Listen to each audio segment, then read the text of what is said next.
Bueno, chicos, ya estamos aquí en entrevista con Paco Arasanz, director de Oballifo Project. Paco, ¿cómo te encuentras? Por Hola, ¿qué allá de tal? noche, Pues por aquí de tarde.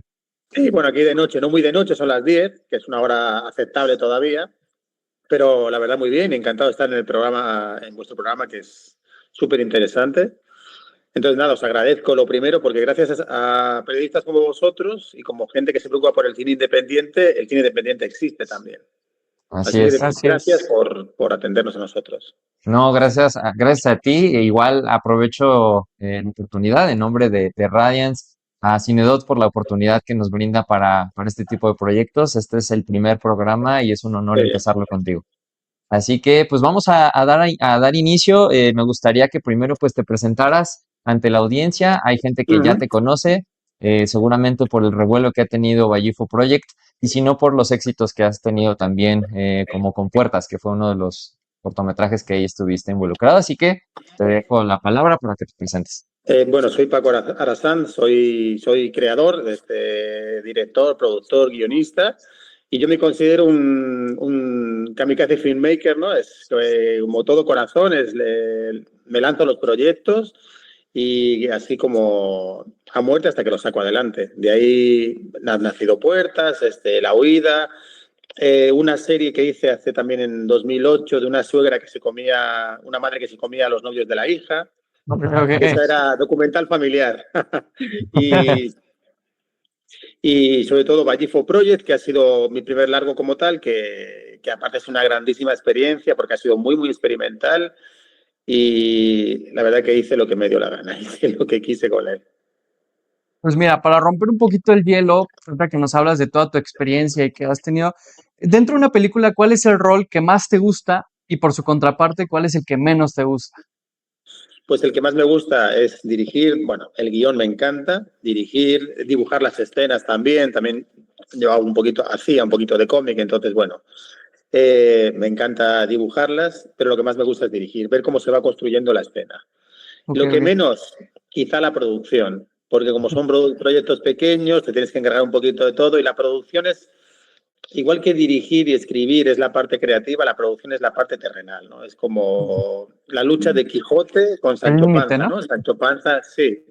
Sancho Panza es el que está todo el día en lo material, ¿no? Y el Quijote es el que está todo el día con la cabeza ida. Pues yo prefiero estar con la cabeza ida, pero por exigencias, nunca mejor dicho, del guión, sobre todo el guión económico, me tengo que encargar también de producción y de otros roles. Ok. Y que Pues justo coincide con mucha gente del cine independiente que tiene esos temas, ¿no? La parte creativa le encanta y Sí. la limitante, ¿no? de la La Bueno, inflación. administración. sacrificas parte del desarrollo creativo por llevar la producción adelante, ¿no? Y por llevarla, por sacarla adelante haciendo también la producción. No, y pues Entonces, hablando ya de esta parte, como que mencionamos de, pues hablamos ya del proyecto de, Ballifo Project. sobre todo creo uh-huh. que algo que realza mucho es esta parte como ya más experimental, ¿no? Pero vamos a hablar más a detalle. Cuéntanos un poquito de su premisa, cómo nace la historia y cuál era tu visión inicial. Y con esto el tema del presupuesto y todo, cómo esta fue Uh-huh. evolucionando, cómo fue cambiando con el tiempo. Pues el proceso fue, yo quería hacer una historia que bebiendo un poco de las escritores de finales del siglo XIX, principios del XX, como Bram Stoker, que enfrentaban al hombre moderno con las tradiciones y esas tradiciones siempre se lo comían, ¿no?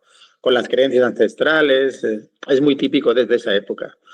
Entonces empecé a escribir la historia y me di cuenta que lo mejor que podría funcionar para esa historia era el found footage, el que fuera o sea, la experiencia lo más real posible.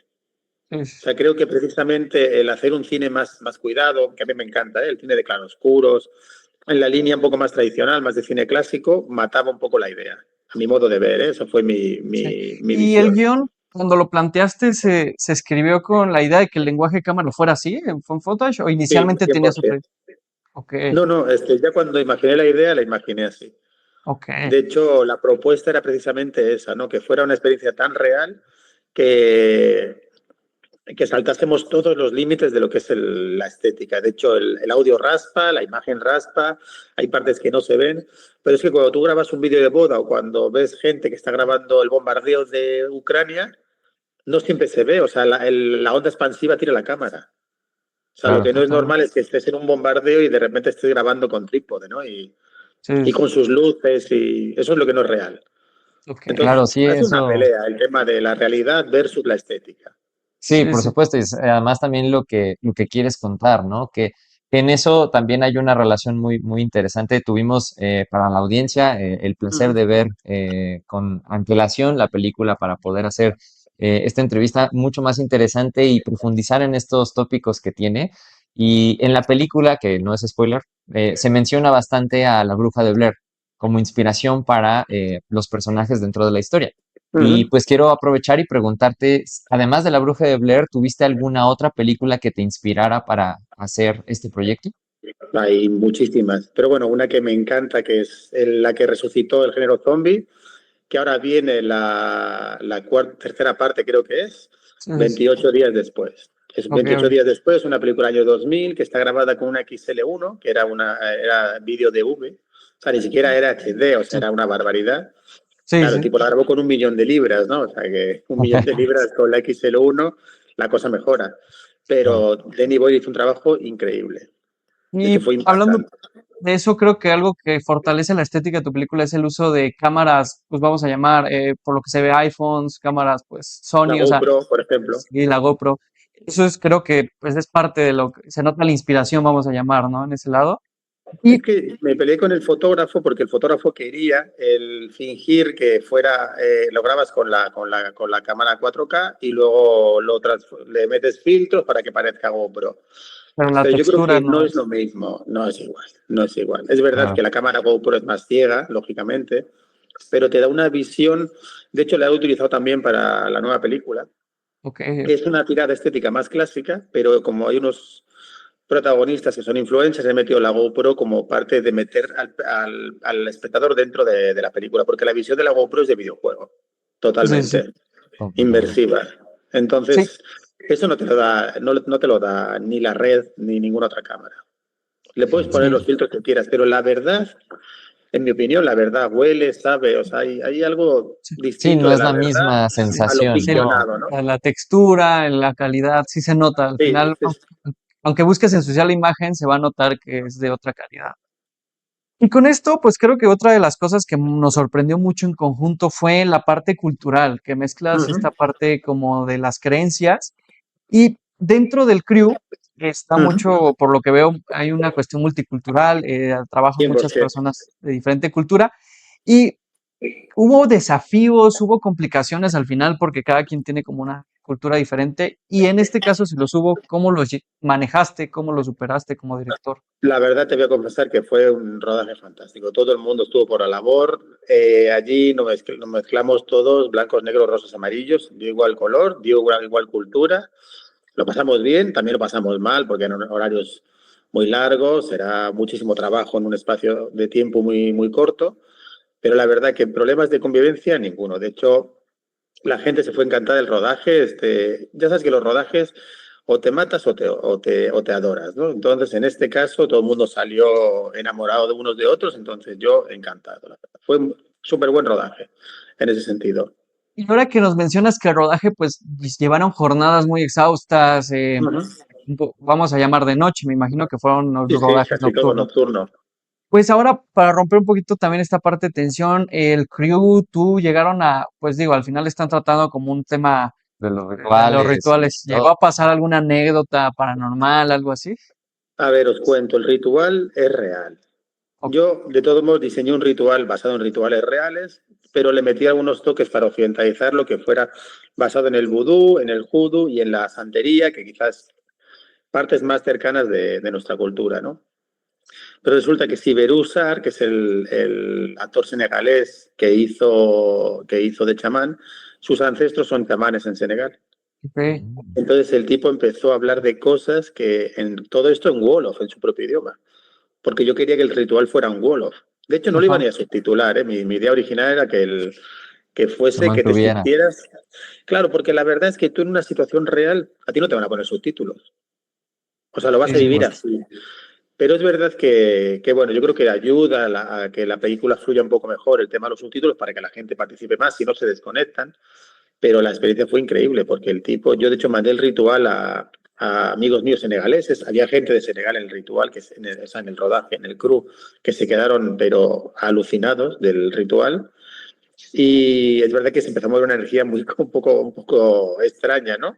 Sí, sí, sí. Y había gente del crew que no quería salir del espacio. El espacio estábamos en un granero que es del actor principal, de Sergio María, y estábamos totalmente solos. No había nada alrededor, no había luz, no había nada.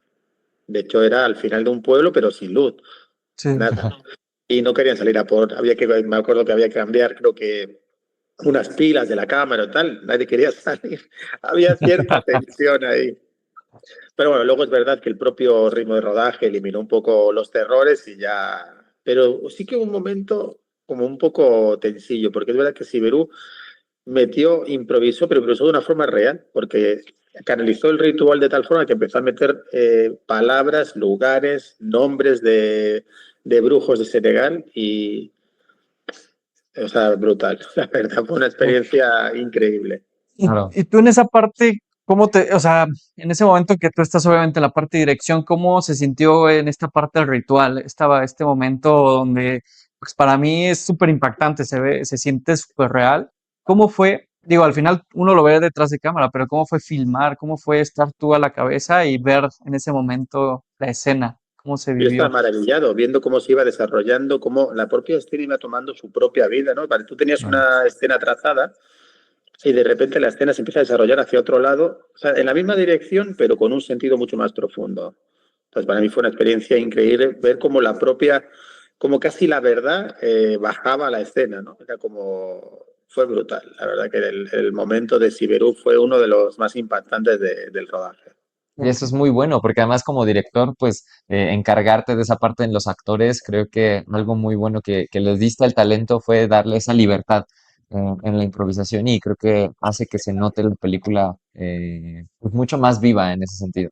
Es que la premisa, en una película, vamos a decir, estándar, donde con una estética tradicional súper chula, la cámara aprisiona un poco a los actores. Es decir, al final es un marco donde le marcas al actor un espacio limitado donde se puede mover. En este caso, yo lo que les propuse fue no hagáis caso a la cámara os va a seguir y tenéis que encontrar la realidad dentro de vosotros, encontrar la verdad. Y la Claro. cámara se va a encargar de seguiros. De hecho, hay partes que las rodó el propio actor. Eh, Ok. Luciano Ciaglia es el argentino que pone su voz todo el rato detrás. Había imágenes que sí que grabó mi fotógrafo, Antonio Marenco, que es italiano. Pero una de las cosas que contacté con él, aparte de que era muy buen actor y que eran amigos los tres, porque yo construí la relación de los actores sobre una relación que ya tenían. O sea, es decir, Ok. los actores ya Ok. eran amigos entre sí y así lo planteamos para poder construir a partir de ahí. Sí. Y él manejaba muy bien la cámara. O sea, él controlaba de cámara, era parte fotógrafo. Por eso también es una de las cosas que me convenció. Aparte que me gustó la idea del acento argentino acá detrás de cámara, ¿no? Como rompiendo un poquito con el españolismo, ¿no? Sí, Como Claro, sí, sí, sí. dando algo que este fuera. sentido multicultural. Claro, claro, que yo creo 100% en la multiculturalidad. O sea Ok, ok. que Y hablando de esto que mencionas, pues ya hablando de la parte de dirección, ¿qué tan planeado estaba el caos? Por lo que nos comentas, pues hubo la parte de que el actor pudiera llevar la cámara y hubiera escenas que él grabó. ¿Cuánta libertad hubo, vamos a llamar como dirección, de que los actores pudieran desenvolverse, que pudieran improvisar? ¿En qué momento llegó el punto donde a lo mejor tú decías, aquí se vale la improvisación y acá no? O, bueno, es que esto va dependiendo de la escena. También en general estaba todo trazado y fuimos a los espacios, ensayamos, trabajamos, pero sí que es verdad que yo siempre les decía, si no digo corte, tenéis que seguir. O sea, el texto es una especie de caminito, ¿no? Que de repente se acaba y a veces no saben qué hacer. Una vez que se acaba el camino parece que... Yo siempre les decía, la premisa es que si no digo corte, hay que seguir. Claro. Entonces, bajo esa premisa hay muchas escenas que no te valen, pero de repente encuentras algunas perlas que las puedes meter, incluso a lo mejor cambias en otra escena, o sea, es algo que yo hago mucho porque me gusta ver que el actor pase el límite de lo que es el guión, no se salte ese guión y a veces te lleva a algún sitio y a veces no, pero creo que hay que dejar siempre ese espacio de libertad. ¿hay algún ejemplo que recuerdes de alguna escena particular que haya sido así, que dijiste esto ya pasó, o sea, que no estuviera dentro del guión, pero te gustó mucho el resultado? Pues te voy a decir una cosa, es una de las escenas que menos le gusta a la gente, pero a mí es quizás de las que más me gusta, por la energía que tiene. Cuando se ve el entierro, que no se ve nada, el entierro Sí. de, de, de Feyburg, que es el vampiro, el Ovallifo, en el momento íbamos de camino hacia otro sitio, íbamos a rodar la escena en otro sitio, entonces les propuse que mientras íbamos de camino, dejé a todo el crew fuera y me subí solo con ellos y la cámara y les dije, voy a improvisar, voy a ver qué pasa. Entonces, al sitio donde íbamos a hacer el rodaje, empecé a hablarle al oído al cámara, que es a Luciano, y le empecé a decir que empezase vamos a llamar, a pingarle al actor principal para ver hacia dónde lo llevaba. Claro. Y entonces se empezó a desarrollarse la escena de tal forma que Sergio se cabreó de verdad su personaje, paró la caravana y se bajaron ahí. O sea, la paró, o sea, llegó la situación a tal tensión dentro de lo que eran los personajes que él se paró, se bajó directamente, sacó la pistola, se bajó y todo lo que se ve en la película. Sí, eso es bien interesante porque además es una de las secuencias más frías que tiene la película y creo que eso es bien interesante, ¿no? Y de ahí relaciono el tema del found footage, que es un género bastante interesante y muy inmersivo. Ya nos contaste un poquito de que ya lo tenías planeado, estos manejos de cámara que tiene Luciano y tu primer director, bueno, tu director de fotografía. Y Antonio Pero, ¿qué Maretti. otros retos tuvo crear una película en found footage que sentiste que fue lo más complicado en la producción como tal? Bueno, quizá lo más complejo fue planificar las cámaras. Es decir, algo que parece simple, pero en realidad hay que tener mucho cuidado porque nos podemos ver todos en la cámara. Estábamos todos ahí. Hay que intentar la coreografía a la hora de la gestión de cámaras es quizá lo más complejo.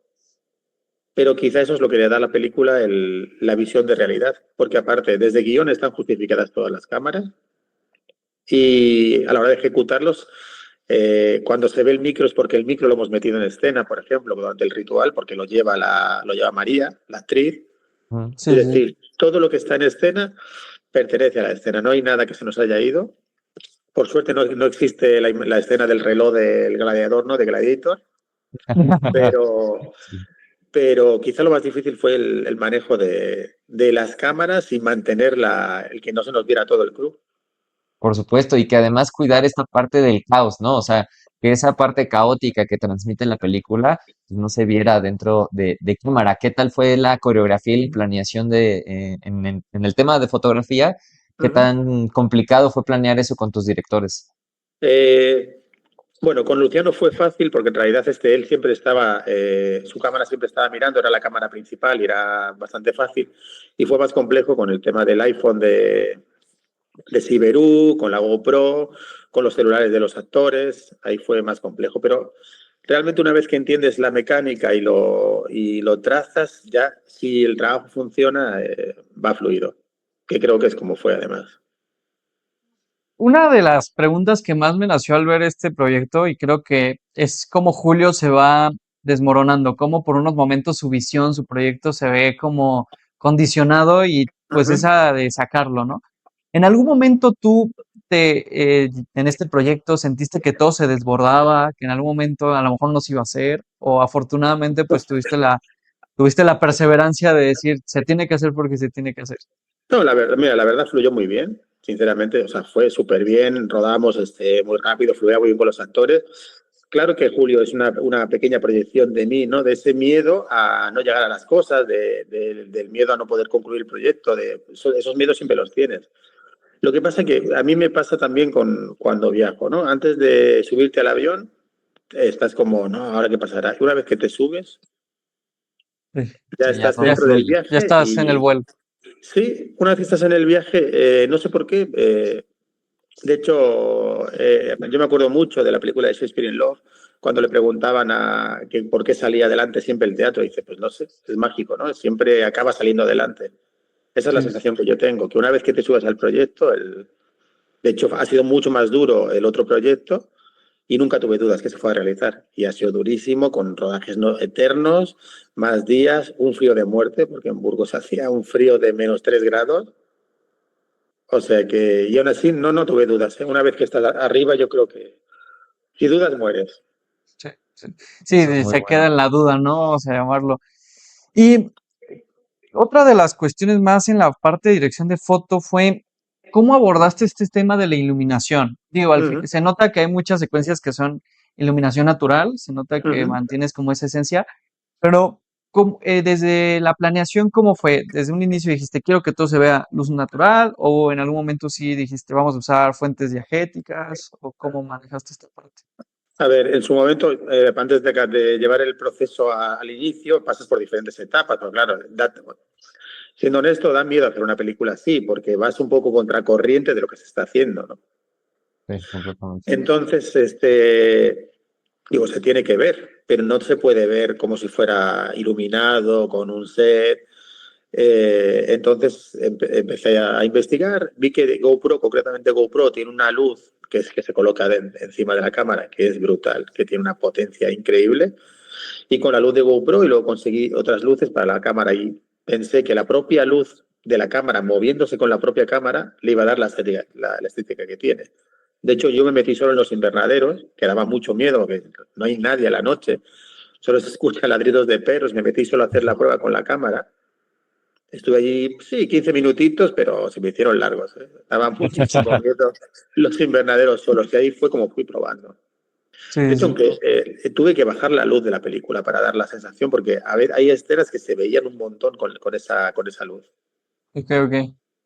Vale. Y en esta parte, vamos un poquito a la dirección de arte, porque Ujú. bueno, ya hemos hablado un poquito de la estética visual y ya pues hemos visto cómo has trabajado la parte de iluminación. Ahora bien, para la dirección de arte, ¿cómo fue ese proceso de investigación y construir el universo visual? O sea, desde detalles como la parte de los rituales. ¿Y esto cómo se equilibró respecto a la representación cultural? Porque a veces pues metemos ficción, a veces metemos un poquito Ujú. como de, pues nos salimos un poquito de la realidad para darle un poquito. Sí, sí, sí. ¿Qué tan difícil fue esa parte y en qué momento dijiste esto es una necesidad dramática para la historia y a lo mejor en otra te mantuviste cercano? Es posible. La verdad que intenté que fuera todo real. De hecho, hablé con gente de Senegal, estuve investigando muchísimo de cómo eran los procesos, de la estética de los espacios. Lo que pasa es que es verdad que, curiosamente, en España, donde yo vivo, que es Almería, hay una población africana brutal. De hecho, es Little África en esta zona. Ajá. Pero la separación cultural que todavía existe es muy grande. Me costó muchísimo encontrar actores africanos. Ok, Hasta ok. que no me conoció alguien y pude entrar en su comunidad y me trataron súper bien. Pero de momento hay como ellos se sienten bastante rechazados, cosa que yo creo que hay una Sí, parte real. Pero me costó entrar. Entonces, cuando ya conseguí que entrar, fue que pude documentarme mejor de toda la estética, de todo. Porque no es igual lo que tú ves en la tele, porque lo ves a través del cine occidental, aquí se ve muy poco cine africano, que lo Sí, que sí. luego es real. sí, justo. Entonces, literalmente, pues ahora sí vamos a llamarlo, documentaste todo, o sea, Sí, sí, te metiste. 100%. Es que Ok. aparte, la mentira tiene patas cortas. Es decir, Ujú. si tú haces. A ver, todos hemos visto películas en las que sale un tío hablando como español y le dicen que es colombiano. O sea, todos hemos visto todo tipo de desmadres de documentación, ¿no? Y Sí, eso me sí, da Así mucho es. miedo porque quizá la base de la película es que tuviera una muy buena documentación. sí. Sí, por supuesto. Y que además, justo como lo comentas, en España hay un conflicto muy grande con el tema de la migración y creo Sí, que eso sí, también para mucha gente puede resultar impactante. Entonces, ¿qué tan importante era que estos elementos del diseño de producción, del Ujú. arte, del maquillaje y toda la preparación del área del ritual fueron tan importantes para que realmente pareciera un ritual, aunque ya nos comentaste que es real, pero para que el espectador lo sintiera todavía más allá de lo que pudieran imaginarse en algún momento? Es que los detalles son importantísimos. Si no los cuidas, hay mucha cultura del no se ve. Más, esto no importa que no se ve, pero todo importa. Porque aunque no se vea, la energía de toda la creación existe. Es decir, un actor se mete antes en el papel de Frankenstein y se disfraza de Frankenstein. Si le metes en esa energía. Claro. Si no, le va a costar más entrar. y no va a quedar igual. Sí. Entonces tú dices, es que a mí me sorprendía mucho los detalles, por ejemplo, cuando llegan a la casa virtual, los pequeños detalles desde que entra, que se queda la cámara y se ven como detalles en la pared, todo eso, pues al final nutre, vamos a llamar, esta parte visual y te mete dentro de la historia. ¿Qué consideras tú que Bueno, fue uno de los... solamente quería decir esto, quería reivindicar el trabajo de Miquel Cortés y de Eva Rodríguez, que son la gente que hizo arte, porque la verdad fue increíble. Hicieron un trabajo de arte muy, muy bueno. Y justo hablando de ellos, ¿qué fue como el objeto, vamos a llamar, lo más importante así dentro del diseño de arte o lo más difícil que se tenía que conseguir? O sea, que dijiste, no lo encontrabas o fue un No Lo reto. más cumplía a lo difícil, mejor con la un estética. cuchillo adecuado. Ok. Sí. Es como de El hueso, cuchillo, ¿no? sí, el cuchillo adecuado, o sea, a ver, no te puedes presentar con un cuchillo de cocina marca, o sea, marca Sí. Acme, ¿no? Es como, quizá el cuchillo fue el más difícil. Luego compré muchos elementos de santería también en una tienda de Madrid y eso no fue difícil porque hay muchísimo movimiento de santería aquí, Ajá. pero sí el cuchillo adecuado sí me costó. Sí que me Ok. costó el cuchillo. Claro. Ahora vamos a pasar a otra parte muy importante, que es el diseño sonoro, que creo Ujú. que es algo de lo que también junto con la parte visual realza y pues muchas veces en el género, en los géneros de terror o todo el sonido es algo que pues es muy importante. De hecho, hablaba con Víctor antes de empezar, que la escena del ritual cuando se escucha el perro de fondo ladrando es súper, sabes que algo te pone alerta. Sí, sí, sí, sí. Entonces, ¿cómo fue ese proceso de investigación? Ya que hemos hablado de la parte de arte, hemos hablado de que se estaba, ¿cómo construiste este universo auditivo en la parte de cómo, pues ahora sí, que el sonido es un personaje. No, no, Entonces, está claro. Sí, crea una atmósfera bien interesante en toda la película. Al final de cuentas, creo que es un elemento que está ahí. Y a partir del sonido, creo que puedes dividir cuando la película va por buen camino en el sentido de la Ujú. historia, que está todo bien, y cuando se está saliendo de control para los personajes, ¿no? ¿Cómo fue crear para ti, junto con tu diseñador sonoro, esta atmósfera de tensión? Bueno, a mí el tema del sonido me pareció increíble porque aparte nuestra idea era dejarlo que raspase, que fuera real, que fuera tu audio el que estás grabando con tu celular, y luego el diseñar las escenas, meterle algunos, o sea, fue un grandísimo trabajo de diseño sonoro y la verdad que en ese sentido trabajamos muy a gusto y espero que funcione. Yo creo que hicimos un trabajo de ambientación interesante, intentando no llegar al nivel de limpieza total de audio porque eso no sería real tampoco. No, no, no, Por no puede sí. supuesto. escucharse como una película de Hollywood porque no es la idea. Sí, y ¿Sabes? justo esta parte que dices de limpiar el audio, ¿en qué momentos tuviste que elegir pues que el silencio? O sea, hay momentos donde hay silencio, o sea, y pues muchas veces se dice que el silencio en el cine pues es un arma de dos filos, ¿no? Sí, sí, está Entonces, claro. entonces, esos momentos, cómo fue esta parte de decidir, aquí quiero silencio, aquí quiero que haya ruido ambiental? ¿Cómo fue esta parte de tu perspectiva? O, Es que la película te lo va contando. Según la vas viendo, emocionalmente, por lo menos desde mi perspectiva, te va pidiendo lo que necesita. Entonces hay una parte que llega un momento que estás tan fusionado con ella que te empieza a pedir cosas del propio trabajo. Pues aquí creo que funcionaría un sonido, o sea, o el ambiente, aquí funcionaría el silencio. Depende del propio feeling de la escena, de la película. o sea, Entonces, por escena fuiste ambientando, vamos a llamar. claro, no, no, no, esto es un trabajo de estar con cada escena, viendo qué necesita cada escena. Bien, pues retomando esta parte del diseño sonoro que era la que trabajamos, Ujú, yo en los proyectos que hemos trabajado, cinematográficos, que hemos tenido el placer de hacerlos, trabajo en la parte de sonido, ¿no? Y creo ajá. que algo que mucha gente no considera es la voz del talento que está participando, porque pues al final de cuentas en la actuación sí existe mucho la regulación, pero los tonos y todo es muy importante. ¿Qué Es que tanto el fue para doblaje ti junto mata con el... Sí, exactamente. ¿Qué tan importante fue eso para ti y para tu diseñador sonoro al momento de montar la película? Porque sé que también pues has tenido nociones de edición y me parece que en este largometraje también estuviste Ujú. involucrado en eso. Sí, sí, ¿Cómo te todo, todo. sentiste al respecto de estas voces, de cómo se involucran dentro de la película? A ver, el tema de la voz del actor es imprescindible. O sea, el actor en un porcentaje altísimo es la voz. De hecho, cuando se hacen doblajes, destruyes el 70% del trabajo de un actor. lo destruyes. Entonces, bueno, entiendo que funcionan para ciertas cosas. De hecho, en España somos fanáticos del doblaje. Creo que Nadie puede ver cine subtitulado, es terrible, pero es así. Y sí, sí, es verdad. Aquí el español te dice o veo o leo. Las dos cosas no. sí, Esa es sí, la frase de... Y es verdad que el tema de la voz es súper importante. Los actores trabajan la voz a fondo, cambian los tonos, buscan los espacios emocionales. Es que la voz del actor es una herramienta increíble. Entonces, para nosotros era importante cuidarla, importante mantener los tonos, importante el que de su trabajo llegase al público la mayor parte de él, lo más posible, ¿no? Dentro de que a veces hay cosas que tienes que modificar, bueno, ya sabéis, sí, sí.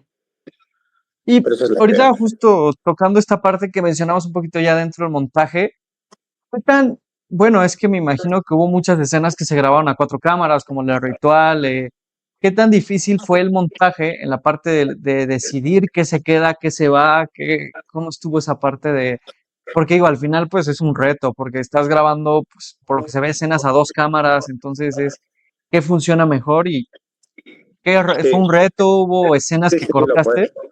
Porque de hecho tenía toneladas del material, de mismo material, pero diferentes puntos de vista. Tenía Ajá, toneladas de material grabado. Sí, Y es que o sea, igual que te digo con el sonido, te lo va pidiendo la película, ¿no? Y a mí me ajá, gusta mucho, por ejemplo, la GoPro, he intentado meterla porque me gusta mucho la visual que da. La cámara principal funcionaba muy bien, que era ok. una Sony Alpha la 7, la 3, y la GoPro me encantó como experiencia. Para mí, quizá el mayor descubrimiento fue la GoPro. Difícil es que te lo va pidiendo la propia Sí. película. sí, claro. Y en esta parte, hablando ya de la parte de montaje, ¿cuántos cortes llegaste a hacer de la película? Quizá mucho Sí, material que se quedó en el Siete, ocho camino. cortes tranquilamente. Siete, ocho ¿Cuánto habrá cortes. durado el primer corte? La película dura alrededor de 1 hora 10 minutos, bueno, ya Sí, más o menos con créditos. Más o menos el primer corte, ¿cuánto habrá durado? más o menos igual. Todo el rato estuvo entre 65 y 75 minutos. Todos Ah, los ok. cortes. Entonces, desde un inicio tú sabías ya la duración que Sí, no, no, no. buscabas. Sí, a ver, hay una cosa que es verdad que al estar en rodaje, y imagino que les pasa a todos los directores, yo el material ya prácticamente lo llevo, no me el material desde el rodaje prácticamente llevo el material casi memorizado de la escena que ha quedado bien, la que me gusta, luego lo revisitas todo otra vez, ¿no? Pero ya tengo una Sí, idea bastante clara de lo que me gusta de cada escena. sí. Tú ya Que vas a veces me armando ahora sí equivoco, la ¿no? película desde tu Sí, la mente. verdad que sí, la verdad que sí. Entonces ya vas con una idea más o menos clara. Ahora vamos a otra pregunta, vamos un poquito al lado de talento, un poquito. Ujú. Una de las cosas, pues, que siempre hablamos, cuando, en algún punto de la película, pues, un personaje te está persiguiendo. Tan difícil, para evitar spoilers, ¿no? ¿Cómo se llama? ¿Qué tan difícil fue dirigir a este talento? O sea, porque se vea real, o sea, o sea, ¿cómo fue ese trabajo? ¿Hubo ensayos? ¿O desde un inicio tú ya habías logrado lo que buscabas? ¿Cómo fue esa No, parte? ensayamos antes del rodaje, porque mi idea era llegar al rodaje y que ya estuviera todo más o menos claro. Ellos trabajaron muy bien el texto, lo tenían súper aprendido, de hecho. Entonces eso me facilitó mucho llegar al rodaje, trabajar las escenas y sobre todo el darte la libertad de improvisar. El Claro, talento fue increíble porque, como os decía antes, la relación de los actores estaba creada porque Sergio María y María Monroy eran súper amigos y Luciano era amigo de los dos. Ok. Entonces era una relación casi idéntica a la relación que se daba en la película. No son novios, Sergio y María, pero son súper amigos. Entonces de ahí se construyó la relación y ahí hacía que todo fuera más fácil con todos ellos. por Con supuesto. Siberú en concreto encontramos al principio la dificultad del idioma. Eh, Habla bien español, pero le cuesta. Pero cuando se suelta a hablar en Wolof, es como otro. Hay un Sí. cambio, se Claro. transforma. Sí, la película da un giro, o sea, se transforma esa escena. Creo que esa escena, como dices, esa visión que tú tenías del idioma, se plasma muy bien ahí. Si hubiera Es que no sido, tiene yo creo, sentido que quieres hacerlo real y que el tipo hable en español. sí, sí, sí, o sea, se O sea, sentiría hasta ahora sí falso, vamos a llamarlo. Sí, Pero es que no sería verdad. Justo. sí. Igual hay una cuestión que me gustaría preguntarte, ya que has trabajado el tema found footage, que es como muy natural, muy real, y también la parte más planificada en la cuestión de guión, de la actuación. ¿Qué te gusta más y cuál crees que es más difícil de dirigir? Es que yo creo que los dos tienen su dificultad. El found footage es verdad que es como más real, más documental, más al límite, pero yo también en mis películas de estética más tradicional, digamos, también intento que sean reales. Es decir, la base para mí es la misma. Otra cambia el movimiento de cámara y cambia el... quizá utilizar en found footage la cámara es un personaje y en el cine más tradicional la cámara es el ojo. Es que quizás es una perspectiva diferente de la cámara. Claro. Sí, sí. Porque en Y el en found esta footage parte, la cámara juega como personaje. Exactamente. Sí, sí, juega mucho pues que al final estás dentro, ¿no? Hay algo Sí. que me gustó mucho cuando estamos viendo al receptor del ritual. Ujú, Esta cámara que tiene en el pecho, pues da la sensación como si fuera de videojuego, que es algo que mencionabas claro. anteriormente, ¿no? Ujú, Me recuerda a un videojuego que se llama Outlast, que ujú. justamente es con cámara en mano y da como esta sensación bastante real, ¿no? Entonces creo que eso es algo de la estética bien interesante y que en found footage, pues puedes o tienes la libertad de poder hacerlo en comparación a lo mejor a un POV que pues no genera esa misma No es lo sensación tan mismo. inmersiva. No es lo mismo, porque aparte la GoPro se mete muy dentro con ese ojo de pez, ¿no? Que da una... Exactamente. A mí es un modelo de cámara que me gusta mucho para ciertas cosas. De sí, hecho, hay mucho debate sobre ese tema de si utilizar cámaras reales de GoPro o celulares o meter la supercámara y poner unos filtros. Y yo abogo por la primera, ¿eh? sí, no, 100% más. creo que así le das una identidad, vamos a llevar, creas una, pues vamos a llamar, que tu película tenga personalidad, porque al final pues se nota el cambio de cámaras y creo que lo atractivo es que se nota cuando estás grabando con la Sony, estás grabando creo en una se graba con iPhone y en otra se nota con la Ujú. GoPro, se nota las calidades diferentes. La verdad lo que es que es así. De hecho, a día de hoy el público, bueno, el público, cualquier persona de cualquier niño de 8 años tiene una cultura audiovisual brutal, tiene un ojo increíble. De hecho, los niños de 12 años tienen mejor ojo que lo que tenía un director de cine de hace 40 años. Sí, sí, sí. Hacen videos con CapCut y te quedas impactado, ¿no? Entonces, van a valorar perfectamente que la cámara sea esta, que no, o sea, lo van a entender perfectamente y van a saber que eso no es real, porque la Sí, cultura visual de hoy es increíble. De hecho, yo ahora veo películas que se habían hecho en VHS y yo pensando, ¿cómo hemos podido ver esto alguna vez en la vida? Claro. Con esas Sí, exacto. rayitas, ¿no? Y que nos parecía que era buena calidad, ¿no? O sea, nuestro campo de visual y mental se ha ampliado tanto que hay, todo el mundo es un gourmet del audiovisual. sí. Sí, ya se ha pues diversificado mucho en eso, el conocimiento, ¿no? Y de ahí parto a la pregunta que es, ¿qué aprendizajes te dejó este rodaje en una cuestión Uh -huh, técnica, en una cuestión profesional, en el uh trato -huh. humano y todo? Y hasta personal. Sí, exactamente, en el ramo personal, porque Un pues montón. como director y guionista hay muchas cosas que transmites hacia el papel, ¿no? Uh -huh. Entonces, ¿qué te dejó este rodaje? ¿Qué te dejó Obayufo Project? Como persona y como cineasta. Pues como persona me dejó una experiencia brutal, la verdad. Sí que para mí fue casi una fantasía cumplida el hecho de poder hacer algo tan real, de meterme en una experiencia tan real. Para mí fue una experiencia increíble a nivel personal. Lo tenía bastante metido en la cabeza hace tiempo, ¿no? Llegar, romper un poco la pantalla de cristal, ¿no? Que no fuese todo tan, eh, tan teatral, digamos, ¿no? Que fuese más Claro. real. Como persona fue una experiencia alucinante. La verdad que cuando acaba el rodaje te dan ganas de seguir rodando. La verdad, para mí fue Sí, una super sí. experiencia, ¿no? Y, y como profesional ha sido un camino increíble. De hecho, tanto que me he tenido que meter en la distribución, he aprendido muchísimo de distribución, de edición, de todos los campos de lo que ya sabía, he ampliado por 3 o 4, ¿no? No, y Entonces, para aparte, mí ha pues sido es un un super largo. viaje. Sí, es que al Es, final el salto al largo es otra cosa. sí, o sea, Y ha ya sido un super es. viaje. Y tú, hablando de esta parte de tu expertise, desde la parte de lo que has vivido con este proyecto, vamos a hablar un poquito de qué tan difícil es, pues, fungir como, vamos a llamar lo que mencionas, director y productor en alguna parte, o sea, en qué momento, pues, está el equilibrio, porque también se graba a altas horas de la noche, seguridad del equipo, cumplir los objetivos que tú ya tenías con este proyecto y con ello también el tema que siempre nos limita, mantenerte dentro del presupuesto. Bueno, es que en este caso cuando hay hay un presupuesto limitado y te tienes que ajustar ahí y tienes claro que hay cosas que tienes que llegar y hay puestos que tienes que cubrir que no puede cubrir el presupuesto. Sí, Entonces, sí.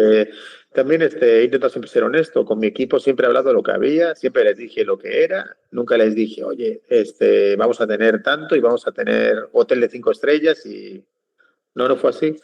Les intenté decir la verdad de todo, cómo iba a ser y que iba a ser una batalla. Por Como así supuesto. fue, pero que Bien. lo íbamos a pasar bien. Y el equipo entró de cabeza. De hecho, han repetido el mismo equipo para el siguiente proyecto. O sea, tan mal no nos fue. Sí, sí. Sí, de hecho, ahorita mismo no recuerdo exactamente el nombre, pero me parece que ya están en postproducción Sí, nos de la veremos esta película. noche, mi amor. Nos vemos esta noche. Que igual está Sergio María, la Sí, chica María que sale también. como la influencer, ¿no? En el final María Lombroso de- también está, pero tiene un papel más importante María Monroy, también está ahí Antonio, bueno, ha traído nueva gente, pero de los anteriores están todos menos Luciano, que no ha podido estar en este proyecto, Ajá. pero casi todo el mundo, el fotógrafo tampoco pudo estar y me traje a Víctor Arroyo, que es mi fotógrafo de siempre, de Guadalajara además. Ok, ok, Es acá. increíble, que el tipo es fantástico. De hecho, fue mi primera opción para hacer Vallifo también, pero no pudo estar. Y Ajá. contacté con Antonio Marenco, que también había trabajado con él y es un tipazo. Claro, Ok. eso está bien interesante y de hecho, pues sabemos que tienes mucha relación con México de alguna manera, ¿no? Entonces, eh, Muchísimas. He tanto vivido en en la parte México 11 profesional, años. Sí, sí. Ok. sí, exactamente, ¿no? Esa relación creo que es algo bien bonito y relacionado a este tema, en México está creciendo mucho el tema de la creación del cine independiente y todo. Y pues nos gustaría preguntarte. ¿Qué consejos le darías, recomendaciones, tip, advertencia, lo que gustes, a los nuevos creadores que quieren involucrarse dentro de la producción cinematográfica? Yo es que consejos poco, yo me tiraría a hacer, este momento es único, hay un nivel de distribución, plataformas, de expansión, el consumo de contenido es brutal, el nivel de producciones actualmente en México es increíble, también en este sentido quiero romper una lanza con los tapatíos que hacían cine de videohome, que siempre es verdad que hacían películas contracorriente, producían muchísimo al año, a lo mejor se producían 700, 800 películas de videohome en México, Sí, que como no pertenecían al círculo oculto, digamos, del cine, parecía que las menospreciaban, ¿no? Pero toda Sí, esa gente que trabajó ahí, como Jorge Araujo, Ramón Barbaloza, Lulu Álvarez, Toño Infante, no sé. De hecho, grandes actores como Manuel Ojeda también han hecho muchos trabajos de videohome.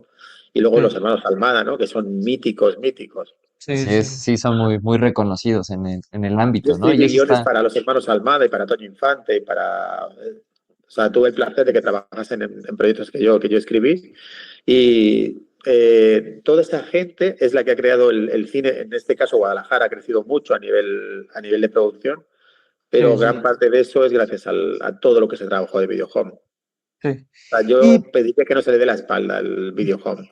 sí, sí, por sí. supuesto, darle mucha visibilidad, ¿no? Y por último, en este tema como tal de la película, algo que me llamó mucho la atención, pues investigando por ahí, el tema de que fuera expuesta primero en la India y de ahí empezar a tener un boom tan grande para la audiencia, creo que eso es algo que yo guardo como una estrategia muy interesante para dar a conocer la película, ¿no?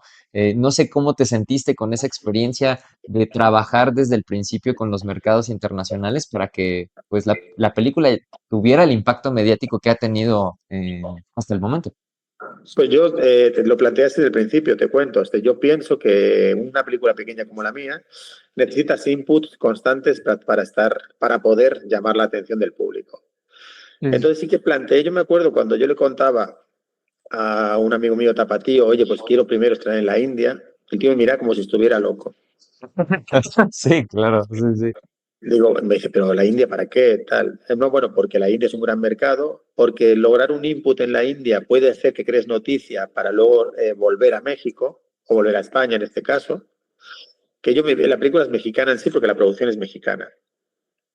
Entonces, y lo lancé y salió bien. Lo cierto es que conseguí el contacto de un par de OTTs, de apps en la India, una de un tamaño medio grande, que estaba muy bien, que fue donde que estuvo 3 semanas en el número uno. A ver, eso ya también fue suerte, porque yo no esperaba que El boom, funcionara tan bien, ¿no? Por supuesto. De hecho, me di cuenta que funcionaba cuando empecé a ver que estaba pirateadísima. En un montón de páginas, es verdad, ¿eh? Pero súper pirateada. Oye, es que allá pues Un es montón de páginas así Por de... Yo, supuesto, sí. en lugar de enfadarme, casi me puse contento. Dije, a ver, está funcionando. Claro, sí, además o sea, suena contradictorio, pero debe ser un honor estar como en ese tipo de mercados como dentro de la India y de otros países, ¿no? Hasta llegar a la reproducción online, que también Tal tuviste por cual. ahí presencia. Sí, sí, sí. Sí, sí, bueno, muchas de hecho veces, saltó de la India, saltó a la Gran Fiesta del Cine Mexicano, al Festival de Fran Rodríguez, gracias a la cual hemos podido entrar en la preselección de los Arieles, que ahí y estamos tú, esperando. Sería un hito, ¿no? Que consiguiésemos una nominación. Por Bueno, es supuesto. difícil, pero porque el nivel es muy alto, pero quién sabe. sí, Y de ahí a Tubi, Amazon, Figuizón, Font TV. Ahora es posible que también esté en Pluto y Canela. O sea, estamos ahí en YouTube, le fue muy bien, con V Channels Media. ok, Y porque pensé, digo, bueno, hay que intentar que la película se expanda. sí. Por supuesto. Y este proceso justo que mencionas de la expansión, por ejemplo, festivales, ahorita que menciona la parte de festivales, eh, pues, ¿cómo fue? O sea, en un inicio, pues nos cuentas que ya viste cómo pegó la India, fue una sorpresa y Uh-huh. ya empiezas a venir para acá.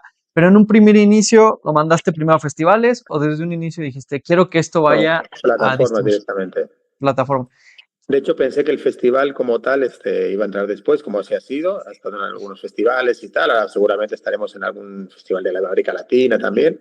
Ok, Pero lo primero fue plataformas. Que es verdad que siento que a veces el hacer el circuito de festivales, si no es un festival de categoría A que realmente te dé un punch extra, a veces siento que no es que se pierda el tiempo, pero creo que es un círculo un poco vicioso donde al final siempre vamos los mismos y, sí, o sea, está bien y está muy bien en los festivales y quedamos allí y hablamos todos de cine, maravilloso. sí.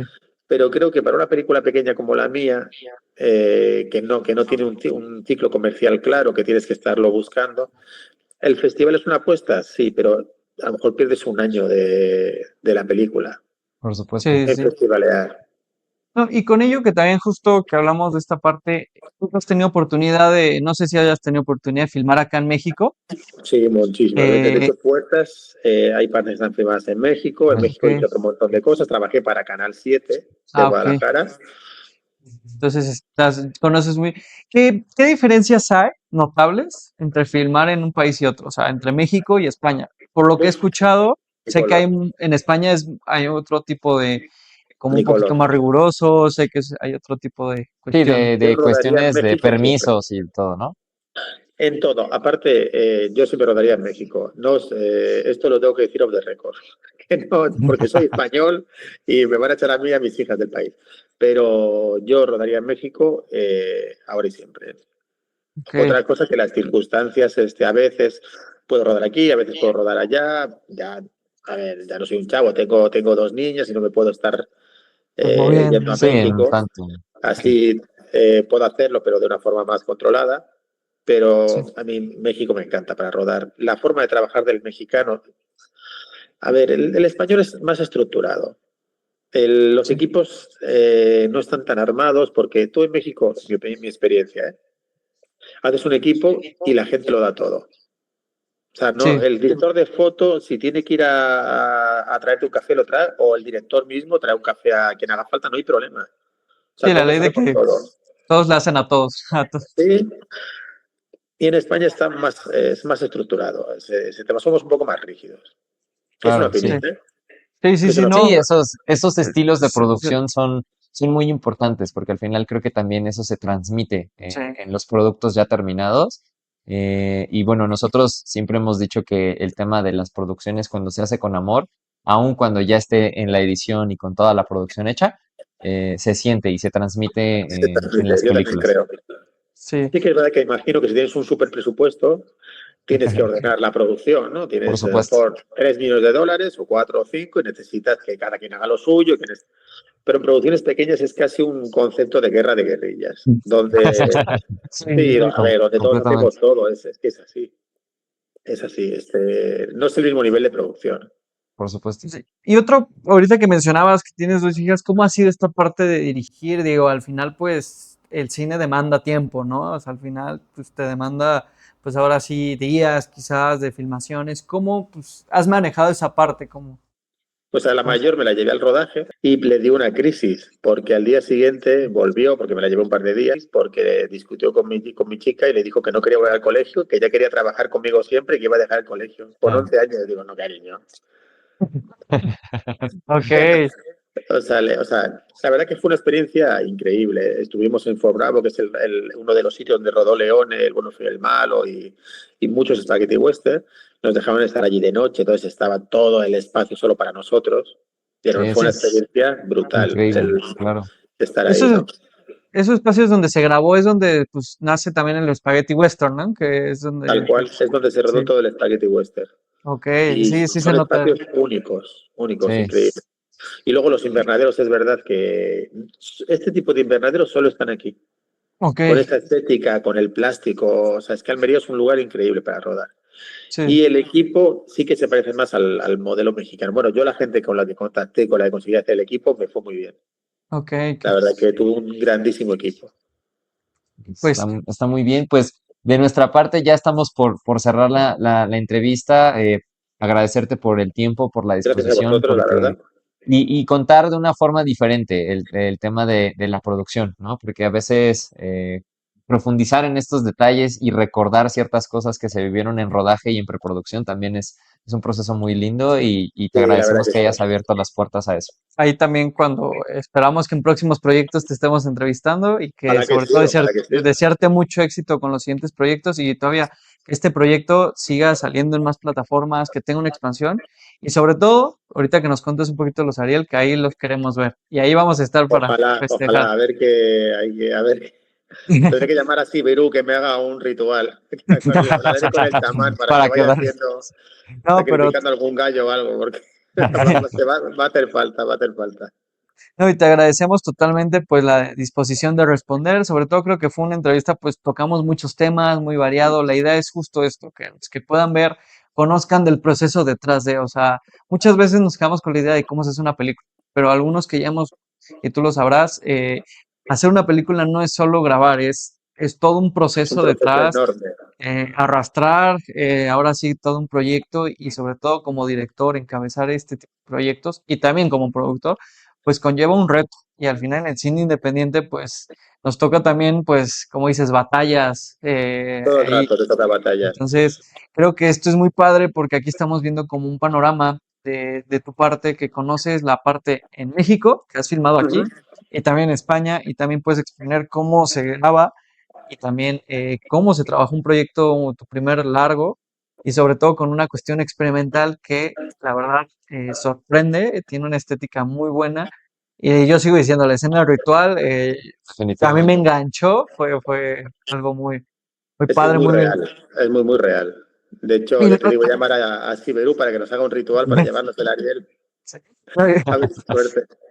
No, y aparte, en ese momento, el talento, él, o sea, Es un muy buen trabajo. sí, o sea, su forma, sus miradas, por ejemplo, el otro talento al que le están haciendo, cuando voltea a ver a la cámara, o Ujú. sea, te transporta y te lleva por toda la historia. Aparte, Pues Famous realmente, también, que pues, es el que hizo de receptor, él ajá, trabajó la forma de andar del monstruo con una coreógrafa del Rey León en Madrid. ok. Oh, wow. Entonces, Entonces, lo trabajó mucho el movimiento para que fuese un movimiento un poco animal. De hecho, hicimos videos donde estábamos trabajando todo. La verdad que fue una súper experiencia. También digo, no he hablado mucho de él, pero quería hablar también de él sí, porque hizo un no, súper buen trabajo. O sea, de no, hecho, daba miedo él porque medía 1,94. Sí, no, No, y en la actuación creo que sí le da un buen toque. sí, y aparte ese suspenso de que no lo ves directamente, pero lo escuchas o estás viendo su cámara, esa secuencia de montaje es súper tensa, te tiene así con los nervios. Pues ya por último, pues la verdad queríamos ver si quieres agradecer a tu equipo de producción, Algunas tus palabras para palabras la de audiencia, sugerencia. Por algo supuesto, quieres compartir. pues desde aquí agradecer, por supuesto, a mi equipo que estuvo ahí al pie del cañón con todas mis locuras, 100%, y sobre todo a la audiencia que nos sigue, que está haciendo, que está disfrutando con la película, también las que la están odiando, me parece bien también, porque tiene que haber opiniones de todo tipo, pero que la vean. Eso, estoy encantado de recibir todo tipo de reviews de quien quiera y que la vean. Hay gente que me ha puesto terrible en internet, ¿no? Hay gente que le ha encantado. Entonces, estoy encantado de generar ese tipo de debate y la verdad agradeceros tanto a la prensa, al público y a mi equipo todo el sorprendente desarrollo de la película, que ha sido increíble, la verdad que sí. No, te agradecemos a ti, Paco, y la verdad es que también pues agradecer a Cinedot por esta oportunidad de que estés aquí con nosotros y pues estaremos viéndonos para futuros proyectos, ya verás, Ojalá que sí, sí, ya ojalá verás que que sí, ya sí, veréis cómo sí. porque faltan muchos más, eso me queda claro. Como consiga ya tengo uno, estoy preparando el siguiente, así que en eso Sí, estamos, en eso estamos. no, pero vas a ver que vienen muchos más Así y es. Y te deseamos todo el éxito éxito. en tus siguientes proyectos, que también Gracias. la parte de Ariel, pues, al menos si no cae la nominación, que esperemos que sí, pues ya ese intento creo que es algo muy bueno y se reconoce bastante. No, Muy solo estar inspirador ahí para mucha gente, en esa terna, o sea, bueno, en esa preselección me parece ya increíble para una película como la mía. La verdad que es de género, experimental, bueno, por supuesto. Sí. ojalá.